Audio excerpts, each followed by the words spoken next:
এটা হচ্ছে আজকের ওয়েদার, এত এত সুন্দর আর জোস একটা ওয়েদার। সো এটা বিকেল টাইম, তো হুট করে মনে হলো এই বিকেলে যদি ভাজা পোড়া যদি নাই খাই তাহলে এবার কী বা খেলাম। এই জন্য হুট করে মনে হলো যে বাসায় যেহেতু ভাবি আছে, সো সেক্ষেত্রে ভালো কিছু খেতেই হয়।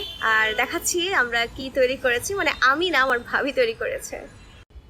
সো আজকে ভাবির কাছে আবদার করেছিলাম তালের বড়া খাবো, তো সে খুব সুন্দর করে গুছিয়ে নিয়ে আসছে। তো আমি তো আর খেয়াল করি না, আমি জাস্ট একটা হাতে নিলাম, নিয়ে দেখি এটা হচ্ছে এই অবস্থা।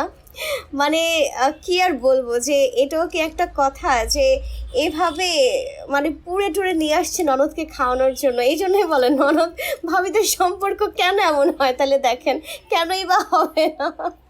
সে যেগুলো নিয়ে আসছে এগুলো কি খাওয়া যাবে বলেন তো? পুরো একটু একাকার হয়ে গেছে। সাথে আছে আমাদের ইনস্ট্যান্ট কফি, সিলন কফি। সেটা জাস্ট গরম পানিতে দিয়ে দিলেই হয়, এটাতে তার কোনো ক্রিয়েটিভিটি নাই, জাস্ট গরম পানির মধ্যে দিয়ে দিয়েছে। বাট এটার মধ্যে ক্রিয়েটিভিটি ছিল, আর সেই ক্রিয়েটিভিটিটা হচ্ছে এটা, মানে একদম পুরো ছাই হয়ে গেছে। খাইলে খাও, না খাইলে নাই। সো এই হচ্ছে আজকে আমাদের বিকালের নাস্তা, আমার বিকালের নাস্তা। বলেন তো আমি এখন কি করি? সো আজকের এই বিকালের নাস্তা আমার, ভাবলাম যে আমি একা একা না খাই, আপনাদের সবাইকে দেখাই খাই যে এই পোড়াটোর অবস্থা নিয়ে কি এগুলো খাওয়া যায়। আর একটু বলবেন যে কার কার ভাবিরা বাসায় এমন করে যে ননদটা যদি একটু আবদার করে সেটা তো রাখা তো যায় না, আর যদি রাখতে হয় তাহলে এমনভাবে তারা রেসিপি করে খাওয়াবে যেন সেকেন্ড টাইম আর রিকোয়েস্ট না করে, এগুলো ইচ্ছে করে সূত্রতামি করে।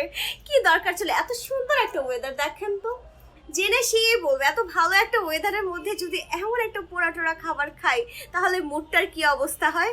শেষ হয়ে গেছে আমার মুডের, 12টা বেজে গেছে। বাট কি আর করার, ভাবি যেহেতু বানাইছে এই পোড়া টোড়া খাবারই খাওয়া লাগবে। আর কাদের বাসা এমনটা হয় অবশ্যই কমেন্টস করে জানাবেন। আর ভিডিওটি ভালো লাগলে শেয়ার করতে একদমই ভুলবেন না। আমি স্মৃতি বিদায় নিচ্ছি, এখন দেখা হবে নেক্সট কোনো ভিডিওতে।